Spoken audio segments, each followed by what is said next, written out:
Aujourd'hui, le 25 novembre, la journée est dédiée aux violences faites à l'égard des femmes. Aujourd'hui, depuis le début de l'année, 102 femmes ont été tuées par leur conjoint ou par leur ex-conjoint. Derrière ce nombre se cachent des femmes qui avaient pour la plupart du temps porté plainte ou alerté sur leur situation. De surcroît, en 2020, la police et la gendarmerie ont constaté une augmentation de 10% des violences conjugales.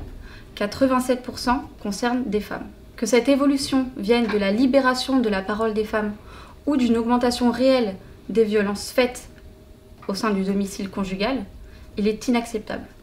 Chaque homme qui violente, agresse, tue sa femme, son ex-femme, sa conjointe ou sa copine est un homme qui salit les valeurs d'égalité, d'humanisme de notre République. Avant même d'être président, Emmanuel Macron avait compris l'urgence de ces situations et avait fait de l'égalité entre les femmes et les hommes la grande cause du quinquennat. Sur les violences faites aux femmes, plusieurs mesures ont été prises. Tout d'abord, la création chaque année de plus de 1000 places d'hébergement pour les femmes victimes de violences conjugales. L'accessibilité du 3919, 7 jours sur 7, 24 heures sur 24.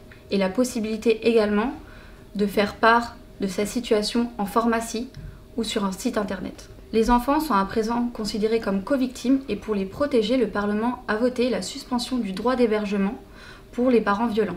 Nous avons formé également plus de 90 000 policiers et gendarmes aux violences faites aux femmes et 100% des élèves policiers et gendarmes.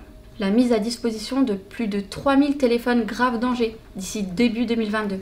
Et puis également le bracelet anti-rapprochement qui est de plus en plus présent dans les territoires. La saisine systématique des armes et ce, dès la plainte. Alors aujourd'hui, plus que jamais, sensibilisons et rappelons que des solutions existent pour ne jamais laisser une femme seule face à la violence.